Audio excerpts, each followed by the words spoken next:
Bonsoir à toutes, bonsoir à tous, c'est SPTM numéro 34 avec notre invité Yacine Awadi, responsable du développement individuel des joueurs au Limoges CSP. Yacine, bonsoir. Bonsoir. Et nos spécialistes basket du Populaire du Centre, Mathieu Marot et Kevin Kao. Messieurs, bonsoir. Bonsoir. Yacine, on commence toujours traditionnellement ce quart-temps quand on s'intéresse à notre invité avec une petite bio express. Alors, date et lieu de naissance? Alors, 9980 à Lyon, donc je suis lyonnais. Voilà. Début dans le basket? J'ai commencé à jouer à l'âge de 15 ans. Et puis, par la suite, je me suis vraiment tourné vers l'entraînement vers l'âge de 23, à peu près, 22-23 ans. Ouais. Voilà, C'est donc, tôt, ouais. donc ton parcours depuis en tant qu'entraîneur? Différents clubs, les différents endroits où tu es passé. Alors voilà, forcément, j'ai commencé par la région lyonnaise. J'ai appris le métier d'entraîneur sur l'Asvel pendant 2 ans. Puis par la suite, j'ai entraîné sur des niveaux intermédiaires comme la Nationale 3, la Nationale 2 et la Nationale 1, notamment féminine. Et puis assez rapidement, je me suis orienté vers le travail individuel, qui me paraissait être un enjeu majeur, en tout cas dans notre sport.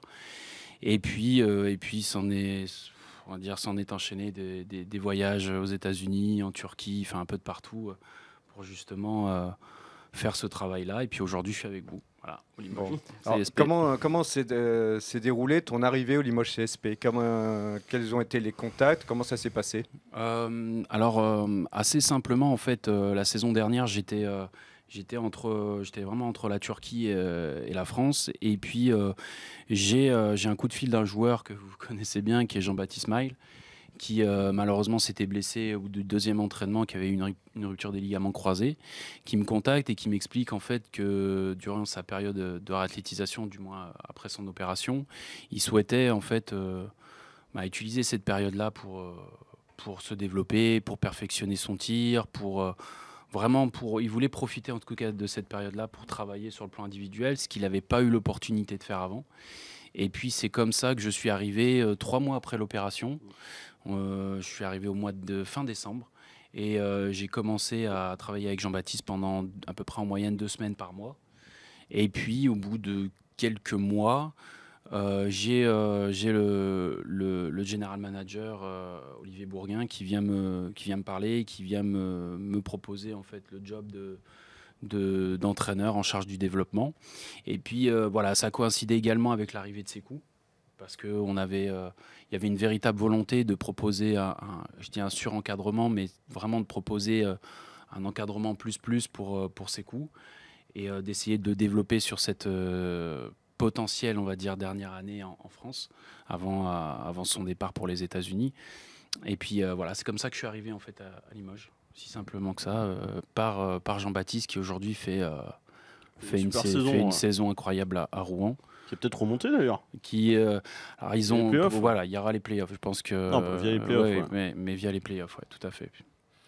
Aujourd'hui, ce poste que tu occupes en charge du développement individuel des joueurs, il n'y en a pas beaucoup en France? Ouais, c'est très nouveau. Alors c'est très nouveau parce que je pense qu'aujourd'hui on commence à amorcer une autre réflexion aussi d'une manière générale sur le basket. Je pense qu'également il y a la volonté... voilà, on tourne peut-être un peu en rond depuis quelques temps. Et puis, il y a aussi le fait qu'on est dans un pays qui compte énormément de potentiel. Vous avez qu'à parler avec tous les observateurs qui viennent de la NBA ou d'ailleurs. Vous disent que aujourd'hui, la France, c'est un énorme vivier de potentiel. Et je pense qu'à travers cette réflexion-là, l'idée était de se dire, OK, il faut aujourd'hui qu'on propose plus de choses à ces joueurs-là, donc forcément des joueurs comme Sékou, mais vous l'avez vu, je fais une petite parenthèse parce que je trouve que sur le dernier match contre le Valois, quand on regarde ce que Sako a fait, il fait un superbe match. Je sais qu'il travaille pas mal avec Sacha Gifa, donc voilà, on n'a pas besoin de présenter Sacha, mais voilà, je sais qu'il bosse beaucoup, donc l'idée elle est là, hein. L'idée est d'aujourd'hui proposer à ces joueurs-là de faire plus, de les développer plus. Évidemment, la plupart des gens disent souvent qu'il n'y a pas qu'un aspect sportif. Bien évidemment, il y a aussi un aspect économique à travers tout ça, c'est une évidence. Mais voilà, je pense qu'aujourd'hui, c'est indéniable. On doit travailler en tout cas avec des personnes on va dire avec des personnes qui ont mes missions. Et je pense qu'avec le temps, ça va se démocratiser. J'en suis convaincu. Ouais. Une question pour Yacine ?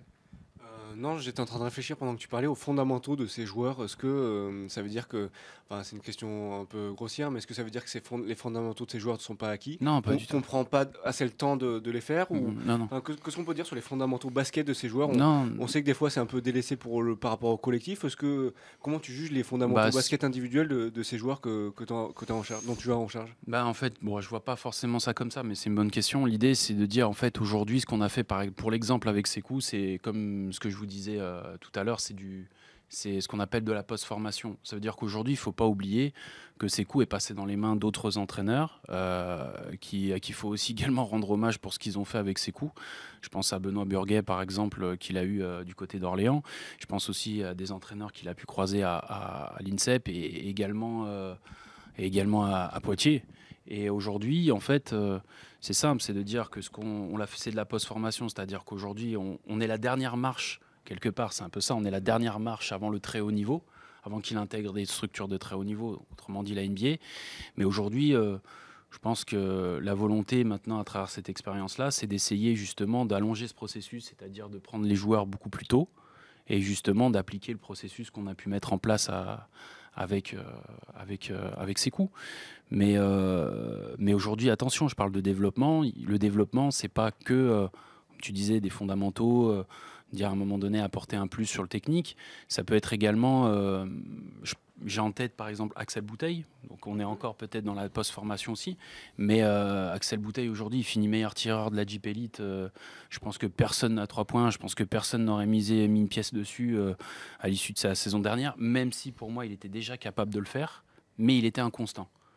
Aujourd'hui, le travail qu'on a fait avec Axel, c'est assez simple, c'était de le rendre beaucoup plus constant sur ses performances. Ce qu'on a pu voir toute la saison et ce qui lui a permis, c'est ce que je disais, ce qui lui a permis également d'intégrer l'équipe de France, ce qui lui permet d'être, pour moi aujourd'hui c'est un danger. Clairement Axel il est scouté par toutes les équipes et tout le monde sait que c'est pas un joueur que tu dois laisser de côté. Donc j'ai un peu en tête encore ce match qui nous fait, je sais pas si vous vous souvenez, à Leaders Cup. Ou ce premier match contre Nanterre où on dit bon voilà les choses, la messe elle est dite quoi. Donc non mais c'est important ce que tu dis parce qu'au-delà de la formation, c'est vrai que c'est un vrai enjeu ton poste aujourd'hui, un vrai enjeu pour pouvoir attirer les meilleurs prospects français parce que tous veulent une structure de qualité, des entraînements de qualité. Après c'est aussi un poste où notamment à l'étranger des entraîneurs individuels t'en as pour tous les âges, ça se limite pas à la formation en fait. Tout au long de sa carrière le joueur il va chercher à se développer individuellement. D'ailleurs si t'es arrivé, c'est avec Jean-Baptiste Maille, on peut pas parler de formation. Bon, ok, lui, il revenait de blessure. Tout à fait. Mais tu vois, Adrien Moerman, par exemple, tout au long de la saison, il travaille. Oui, tout à fait. Alors, mais là, c'est... Bon, après, pour moi, il n'y a pas de secret. Si là, on prend par exemple, dans le cas d'Adrien Moerman, il a laissé un sacré souvenir à Limoges. Mais voilà, quand je suis arrivé, la première personne dont on m'a parlé, au-delà de l'historique, ce que je disais, c'est d'Adrien Moerman, gros travailleur, un joueur qui était toujours là en dehors des entraînements collectifs, donc un joueur qui travaillait énormément. Et quand on voit la trajectoire, force est de dire qu'elle est impressionnante. Elle progresse encore, surtout. Il progresse encore parce qu'il travaille. Bien sûr. Après, j'ai eu cette opportunité aussi donc d'entraîner. Certes, c'est vrai que cette saison avec le Limoges CSP, mais les années précédentes, voilà, j'ai travaillé avec d'autres joueurs. J'ai travaillé en l'occurrence avec Live Jean-Charles. J'ai travaillé alors forcément avec des joueurs peut-être que vous ne connaissez pas, comme Egarhar qui était au Galatasaray aussi, ou encore Lukemba Mouté qui est en NBA, qui est blessé actuellement, mais qui est en NBA. Et la volonté de chacun, ça a toujours été la même, c'était de dire, voilà, j'ai besoin de progresser. Et pourtant, on est avec des joueurs qui ont 24, 25. Pour Luc, si je ne me trompe pas, il avait déjà 8 ou 10 ans en NBA. Donc, bon, il n'y a pas de secret. Pour progresser, il n'y a pas 50 chemins. Il faut mettre le bleu de chauffe et puis il faut y aller, quoi. Il faut travailler, quoi. Un dernier mot, Yacine. Là, on sort un peu du contexte. Limoges, on sort du contexte de ton métier. Limoges, tu as découvert le basket à Limoges, la ville de Limoges qui respire quand même basket. Qu'est-ce que tu en as pensé ? Moi, j'adore. C'est pas la première fois que je le dis. Moi, j'adore. J'adore parce qu'on est dans un club.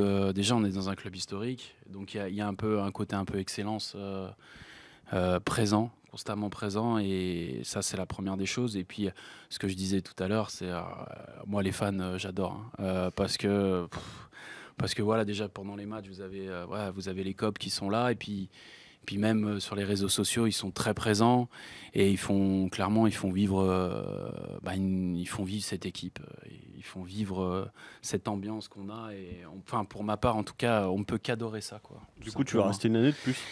Du coup, oui, bien sûr. Du coup, j'ai envie de rester. C'est la fin, c'est une non. certitude. Mais c'est acté? Il me coupe à chaque fois. C'est acté? Oui, on est en discussion, mais j'ai envie de dire bien évidemment, on tombera d'accord, puisque déjà ma volonté, c'est de continuer, ce projet, et puis surtout de continuer avec l'équipe qui sera en place. Parfait, eh bien, sur cette bonne nouvelle, merci Yacine, merci messieurs. Ce troisième quart-temps est terminé. Rendez-vous sur notre site internet, lepopulaire.fr, sur notre page Facebook évidemment, Le Populaire Sport, et rendez-vous pour le quatrième quart-temps dès demain. Salut!